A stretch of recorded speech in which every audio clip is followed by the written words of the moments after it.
आखिर वो दिन आ गया। राजा लौट आया। राजा के आगमन में उनकी प्रजा इंतजार कर रही थी। उनके लोगों को मार के खाने वाले राक्षस से सिर्फ उनका राजा ही बचा सकता है, इसका भरोसा था। एक प्रजातांत्रिक देश में मैंने सर्विस ज्वाइन करने के बाद उसे ढूंढने की बहुत कोशिश की, फिर मैंने ढूंढना छोड़ दिया। 70 करोड़ लोगों के बीच इतना बड़ा साम्राज्य, इतनी बड़ी व्यवस्था, कैसे? इस बात की परवाह भी है वहां कौन जीता, इसकी दिलचस्पी भी। कमिश्नर बदल कर आ रहा है, ये कोई खबर है?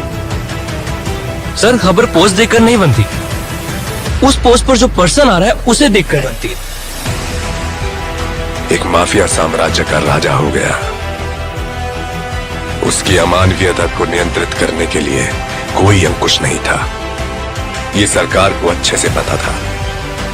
अंत को इतिहास में मिलाने के लिए केंद्र सरकार ने एक कठोर निर्णय ले लिया था। क्या है उसका स्टेटस?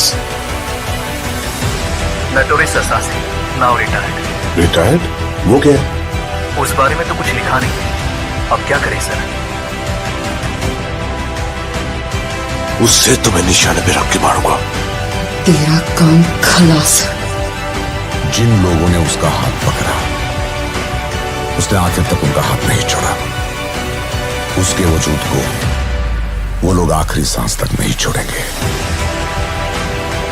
वो एक वीर योद्धा की तरह आगे से वार करता है, कायरों की तरह छुपकर पीछे से नहीं। एक सड़े कुत्ते को मारने के लिए इतने सारे राक्षसों का क्या जरूरत है मेरे भाई?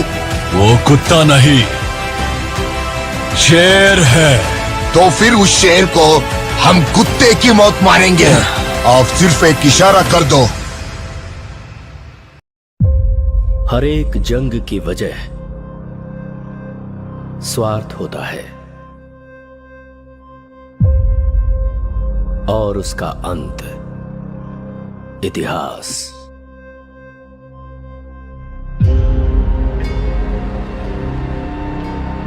सरकार की नजर में वो एक शैतान है, लेकिन जनता की नजर में वो एक फरिश्ता है। वह जिंदा है, रॉकी भाई जिंदा है। वो सारा सोना लेके अमेरिका निकल गए। उनकी बैठने की कुर्सी से लेकर सोने का पलंग तक सब कुछ गोल्ड है। जब तक बुलेट है तब तक ही गन की वैल्यू है, और हिम्मत वाले जिगर की सांस रहने तक वैल्यू है। हर हाथ की एक औकात होती है। गलत मत समझिए, ऐसा नहीं है कि खून की प्यास कम हो गई है मुझ में। अपन से बहुत बड़ी भूल हो गई है। बिना किसी स्वार्थ के दूसरों की फिक्र करने वाले बहुत कम लोग हैं इस दुनिया। जिसे पूरी फोर्स नहीं पकड़ पाई, उसे एक आम आदमी ने पकड़ लिया। नामो निशान मिटा दो। ओके मैडम, वो हमें कुचलने के लिए पूरी फौज लेकर आ रहे हैं और वो हम सबको मिटा कर ही दम लेंगे। इस कैमरे को भी अपने हथियारों में शामिल करना। की रखवाली के लिए अरब से एक ताकतवर सेना तैनात करता है, मगर असली युद्ध यहाँ से शुरू हुआ। इस साले शेर को कभी तुमने देखा है क्या? तेरे सामने जो खड़ा है वो शेर ही है। वहां पर हुई एक घटना एक साम्राज्य के निर्माण की शुरुआत और एक साम्राज्य के पतन का कारण हो गई। तेरी कहानी की शुरुआत अच्छी है, खत्म वो करेंगे। रहने दीजिए, एंडिंग में कुछ एक्शन हो तो अच्छा ही है। उसे छोड़ना मत, उसका क्रोध तू नहीं जानता। अब हमें अगर कोई इंसाफ दिला सकता है तो वो आप हैं।